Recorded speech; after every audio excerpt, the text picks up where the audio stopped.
Korea దేశంలో 7 యవ్వనస్తులు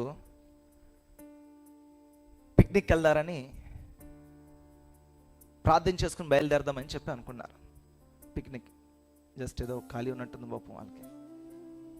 అందరూ కూడా మంచి ప్రార్థన పరులు, మంచి విశ్వాసులు. టూర్కి వెళ్ళాలని వాళ్ళ ప్లానింగ్, అందుకే వాళ్ళు రాసిన బుక్ పేరు కూడా నరకానికి పిక్నిక్ అని ఉంది.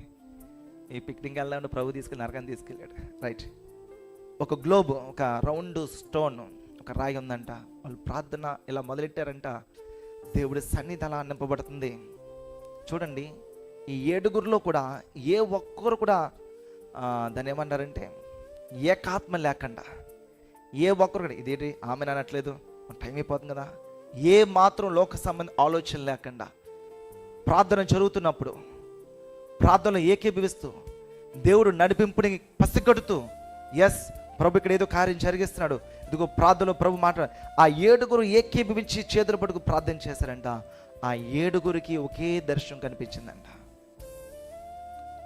ఆ దర్శనంలో వారున్న ఆ గది నిండా అక్కడ గొప్ప వెలుగుతో నింపబడింది. ఆ వెలుగులో అంత దూరం ఒక స్టోన్, ఒక రాయి కనిపించిందంట. మీరు వెళ్ళి అక్కడ నిలబడని అన్నారంట. అందరూ కూడా 7గురు వెళ్ళి దాని మీద నిల్చున్నారు. ఆ రాయి అలాగా భూమి లోపలికి వెళ్ళిపోతుందంట. వెళ్ళిపోతుంది, కొన్ని కిలోమీటర్లు వెళ్ళిపోతుంది, బాగా లోపలికి వెళ్ళిపోతుంది. దుర్వాసన, భరించలేని వాసన వాళ్ళకి కలుగుతుందంట. వాళ్ళు అనుకుంటున్న, ప్రభా ఏమైనా తప్పు జరిగిందా, వాళ్ళు నరకంలో వేసేస్తున్నాం, ఏం జరుగుతుందని వాళ్ళు ఏడుపులు ప్రార్థనలు ఎక్కిపిస్తున్నారంట. వారందరూ కూడా నరకాన్ని తీసుకెళ్లారంట. నరకంలో ఆ స్టోన్ ఒక చోట ఆగింది. చుట్టూ కూడా అగ్నిగుండము. నరకమే అగ్నిగుండం, నరకంలో అగ్నిగుండం కాదు, నరకమే అగ్నిగుండం. ఎక్కడ ఖాళీ లేదు, స్థలం లేదు, అంత నిప్పు. వారు యేసుప్రభు నడుస్తుంటే ఆ యేసుప్రభు వెనకాల నడుస్తున్నారంట. రోదన ధ్వని. అగ్ని ఆరదు, పురుగు చావదని బైబిల్ సెలవిస్తుంది. నరకం విషయంలో రోదన బోర్ అని మొరపెడుతున్నారు వాళ్ళు. అలా మొరపెడుతున్నప్పుడు యేసుప్రభు వారు ముందున్నారంట. అయ్యా, వాళ్ళందరూ చాలా ఏడుస్తున్నారు ప్రభా, నరకయాత్ర అనుభవిస్తున్నారు ప్రభా, మీరు వాళ్ళని భూమి మీద తీసుకురారా, ఇంకా అవ్వదా, ఇంకా ఛాన్స్ లేదా, నరకానికి వచ్చేసారని మాట్లాడుతుంటే, ప్రభా ఏంటి ప్రభా మాట్లాడమని ప్రభు వైపు చూస్తారంట. ప్రభు కళ్ళలోంచి కన్నీరు కారుతుందంట. ఆయన అరచేతుల నుంచి ఇంకా రక్తం కారుతుందంట. వారు ఏడడం కాదు, ఇంకైనా దాన్ని ఏ మాటతో వర్ణించాలో తెలియదు.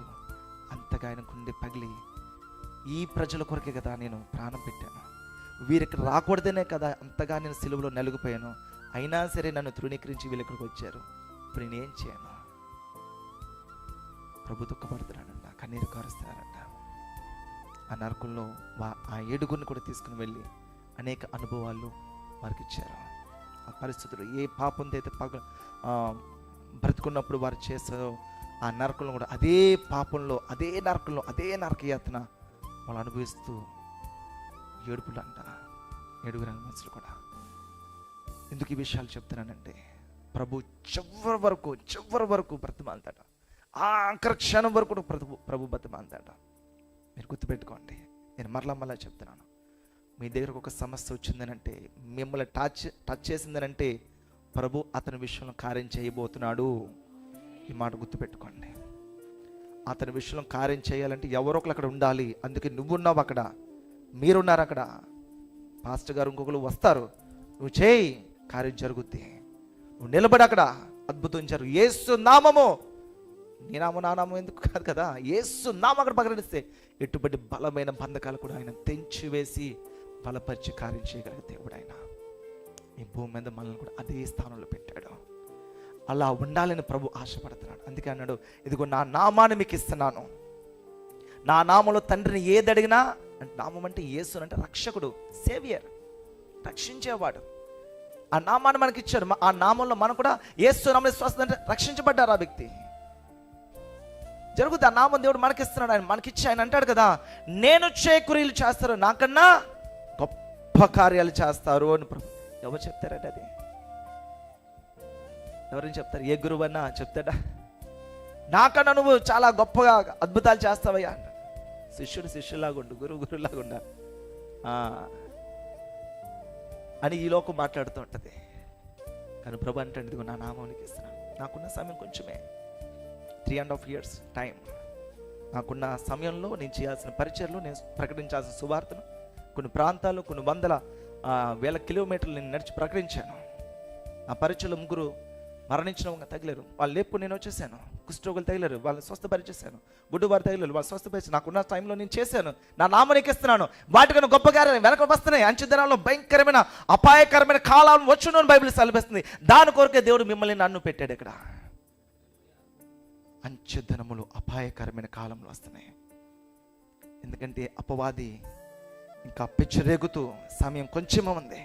ఎలాగైనా సరే, ఏ విధమైన చేతనైనా సరే మనుషుల్ని ఎలాగైనా సరే నరకంలో లాగాలి అని ప్రయత్నం చేస్తూ వెళ్తున్నాడు. ప్రభు కూడా అంచెదనంలో తన ఆత్మ అభిషేకాన్ని దేవుడు మనకిచ్చి అనేక మందిని అగ్నిలోంచి లాగుతున్నట్టుగా లాగమని ప్రభు సెలవిస్తున్నాడు.